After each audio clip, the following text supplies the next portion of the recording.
to, and you can check out Peaceful Bliss on SoundCloud. That's the music playing right now. Talking about fasting to remove sickness and constipation. I was just watching a video, basically talking about the hospital. So one could say those in the know realize that the hospital is really just a place of death.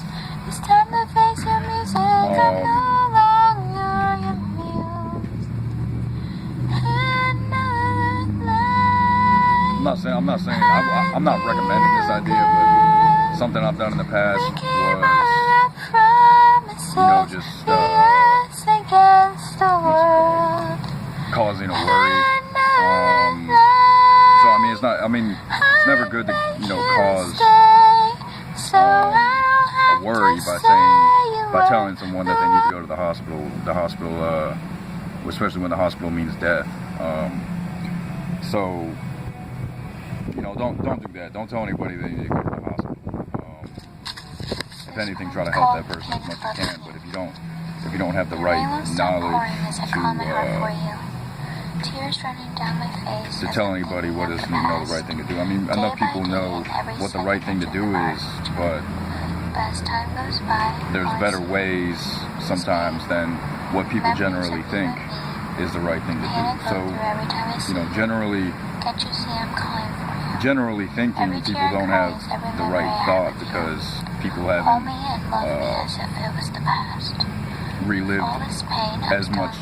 relived enough trauma in their lives, and I'm sitting next to a generator right now, so if the generator goes off, I'll just cut the video. But people don't have enough. Yeah, people either haven't started on their journey or haven't looked at another part of their journey where they're talking about the spirit of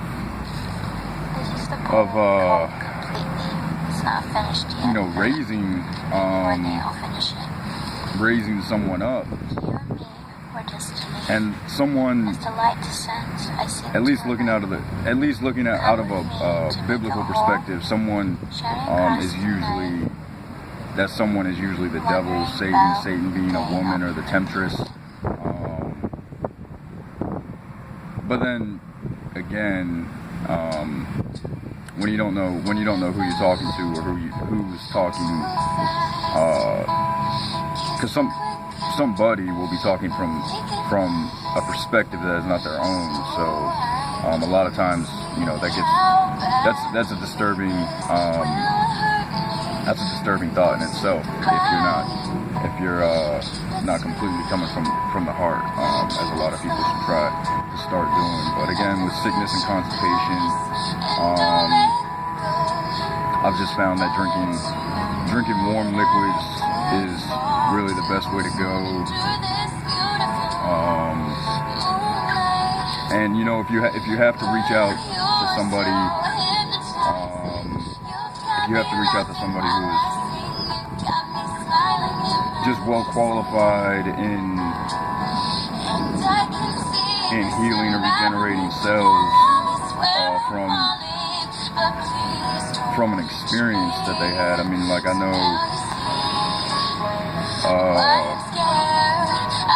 a couple of people out there, and it's not that you have to believe. It's not that you have to believe, whether or not that they're telling the truth about their experience. That's why a lot of people tend to drift towards people who are just more self-inclined as opposed to exploratory or adventurous, because a lot of the times people who are exploratory or adventurous or who travel a lot, like the person who travels a lot, it's like this. It's if you want to climb Mount Everest, you talk to the guy who. Do you want to talk to the guy who climbed Mount Everest himself, or do you want to talk to the guy, and took a year of training and preparing to do it and then did it, or you want to talk to the guy who took 5 years studying the people who did it and studying, like statistics, like who made it, who did it, and all that stuff. Like, if you really wanted to climb Mount Everest, you would want to talk to the guy. I hope you would want to talk to the guy who actually did it. So, that's a question that I'm posing when it comes to fasting to relieve sickness and constipation. You really want to get at the people who have, actually done these things and made leaps and bounds in sickness and constipation. I mean, I can tell you.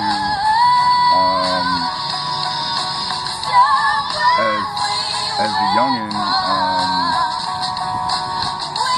would produce stool. And if you don't know what stool is crap, poop, like 3 times a day.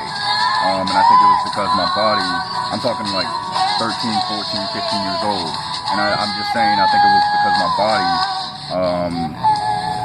hadn't been abused.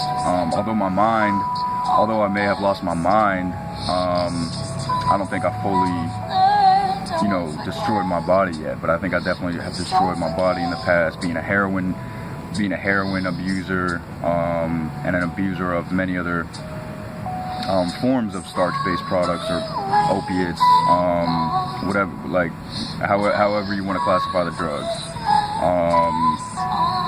Me personally, I think a lot of the drugs just come from different plants. Not necessarily starch, but